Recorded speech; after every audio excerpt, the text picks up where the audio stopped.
Anglers Extra. And we're back on the Anglers Extra pregame show. It's time for the Manager's Show, brought to you by Chatham Bakery and Schiff. Before we get started, I know there's something you want to talk about. Well, I just want to tell everyone out there that one of our family, Mike Galati, who's been struggling a long, long time with a liver ailment, received a liver transplant this morning at 4 a.m., and reports from his brother as everything is going well. So if you want to check on Facebook, his brother's doing updates, and I'm sure Michael will probably be on there at some point.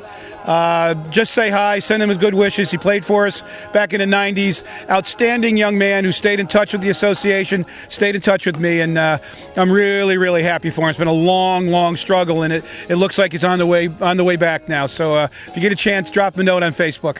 Yeah, building on that, how cool is that when a guy spends a summer, 2 summers here, that all of a sudden he's got a whole new family that's kind of checking up on him and supporting him? It's fantastic. And that's, Bob Sherman deserves so much credit for what he's done with Facebook and, keeping the alumni in touch. And, it does reinforce what you talk about, the Chatham experience. And the Angler A's family is just as strong as ever. And, that's Michael said a lot of that had to do with how he's been feeling lately, that, people have gotten back to him. He's been in touch with teammates from the 90s, and it's just been fantastic. And we got the news the other day that there was an opportunity he was actually trying to go for a live liver transplant, which is actually taking a portion of a living donor's liver and putting it in his liver, and both livers would regenerate. And and unfortunately for someone, they were brain damaged or brain dead, and he was able to get a live liver. And it's a very strange way to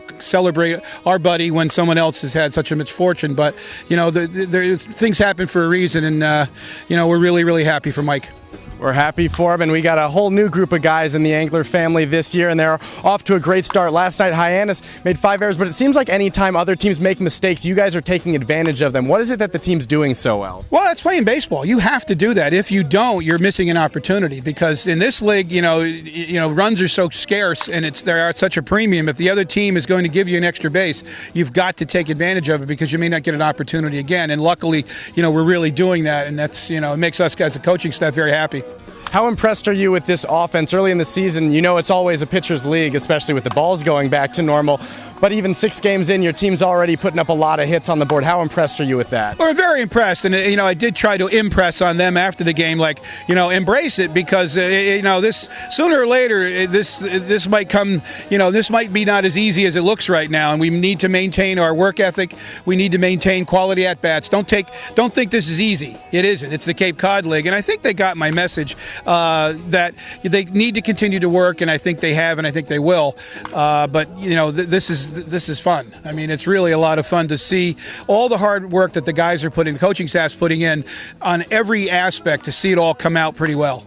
Speaking of what you tell your guys after the game, you emphasize staying even keel throughout the season. But at the same time, when you have 6 straight wins, you want your guys to remain confident. So how do you balance those 2 things? Well, I think it's the way the coaching staff reacts. I mean, pardon my expression, but you can't have a tight ass in baseball.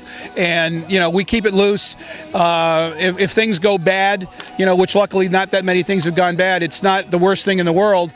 And if somebody's done something, you correct it, but you don't, go cuckoo over it. And I think the kids respond to that they're going to make a mistake, and we're going to handle it the right way. We're going to say, okay, here's what you need to do to correct that mistake you just made. We're not going to discipline them. We're not going to embarrass them. And they appreciate that, because sometimes, you get coaches, and that's their style, is to, they put the hammer down on somebody for a mistake. That's not my style, and I promote that to my guys, that's not our style. And I think the players appreciate that, and they want to play for you, and they don't play in fear. And if they make a mistake, it's like, okay, I'll make up for it somehow. And I remember at some point somebody made an error, and the next at bat they drove in a run or 2 runs or something like that. And it's like, okay, that's what should happen. That's the way you come back and pick yourself up, help your teammates out. How impressed were you with Kenny Koplov yesterday? A slow start at the plate, but he got 4 hits, including a double, to finish things off. Yeah, that's a great day. I mean, that was a career for me. So, but that's you work hard, good things happen, and everybody is just, some of the guys have been slow. Weissy broke out a little bit yesterday, had some really good swings in the ball, hustles. That's the mark of a team that's working hard. Speaking of Eric Weiss, he legged out that triple in the 9th inning, and you guys really never gave up, continued piling on in that game. What does that say about your team that you guys just keep on playing? They're ball players. They're ball players. They want to win. They want to succeed. And, it's like, putting your foot on somebody's throat and choke them to death. That's it. What you want to do is to make Hyannis, next time they play us, Hyannis go, oh, God, we don't want to play Chatham again. They kicked our butt. Oh, my God. And you plant a seed that they didn't squeak by. You beat a team 2-1, and they're not so convinced that they're they're better, that you're better, that much better than them. But you beat them 10-0, like, ooh, they're pretty good. So you don't want to embarrass the other team, but you also want to keep battling to the last out. We'll see if they can do that again tonight. Thanks, Jim. Thanks, Brandon.